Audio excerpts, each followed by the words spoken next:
అన్నదాతలకు సర్కార్ అయితే తీపి కబురు అయితే వెల్లడించడం జరిగింది. ఎల్లుండి అంటే 26వ తేదీన రైతుల ఖాతాలో అయితే డబ్బులు జమ చేయడానికి తెలంగాణ సర్కార్ సిద్ధమైనట్లు మనకు తెలుస్తుంది.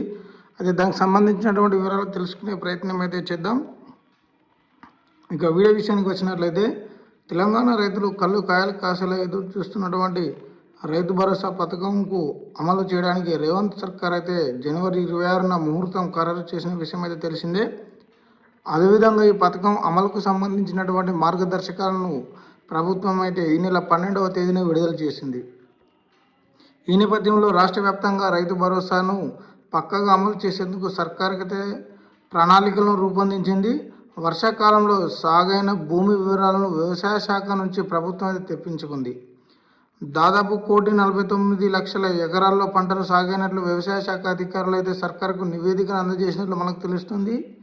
ఈ శాఖ గణాంకాలను ప్రామాణికంగా తీసుకొని రైతు భరోసా నిధులను రైతుల ఖాతాలో జమ చేయాలని ప్రభుత్వం భావించిందని, దానికి అవసరమైన నిధులను కూడా సిద్ధం చేసిందని మనకు తెలుస్తుంది.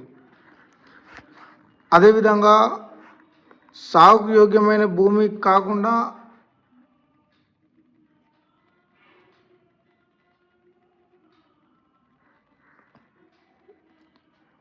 సాగుకు యోగ్యమైన భూమి ఇంత కూడా మించి ఉండే అవకాశం లేదని అంచనా వేస్తున్న ప్రభుత్వం 1,40,00,000 ఎకరాల్లో రైతు భరోసా ఇచ్చేందుకైతే సన్నద్ధమవుతుంది.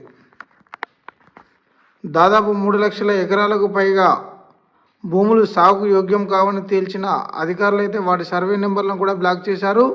ఈ మేరకు ఎకరానికి గాను 6,000 చొప్పున పెట్టుబడి సాయం ఈ నెల 26వ తేదీన రైతుల ఖాతాలో జమ చేయనున్నారు. రైతు భరోసా అమలుతో 8,900 కోట్ల రూపాయలు అవసరమవుతాయని ఆర్థిక శాఖ అయితే అంచనా వేస్తోంది. అయితే రైతు భరోసాకు మార్గదర్శకాలు అయితే ఈ విధంగా ఉన్నాయి. రైతు భరోసా పథకం కింద ఎకరానికి గాను ప్రతి సంవత్సరం 12,000 రూపాయల పెట్టుబడి సాయం అయితే అందించనున్నారు. అయితే వ్యవసాయ యోగ్యమైన భూమి విస్తీర్ణం ఆధారంగానే పట్టాదారులకు మాత్రమే రైతు భరోసా సాయం అయితే అందించనున్నారు. ఇందులో వ్యవసాయ యోగ్యం కాని భూములకైతే రైతు భరోసా నుంచి తొలగించడం జరిగింది. అదేవిధంగా ROFR పట్టాదారులకు కూడా రైతు భరోసాను అర్హులుగా అయితే చేర్చడం జరిగింది. అయితే RBI నిర్వహించేటువంటి DBT పద్ధతిలోనే రైతు భరోసా సాయాన్ని నేరుగా వారి ఖాతాలో జమ చేయడం జరుగుతుంది. అయితే రైతు భరోసా పథకాన్ని వ్యవసాయ శాఖ అయితే సంచాలకులుగా అమలు చేయడం కూడా జరుగుతుంది. సో ఇది వీడియో ఫ్రెండ్స్. ఇలాంటి మరిన్ని వీడియోల కోసం మన ఛానల్ని సబ్స్క్రైబ్ చేసుకొని రెగ్యులర్గా ఫాలో అవుతుండండి. Thank you. నమస్తే.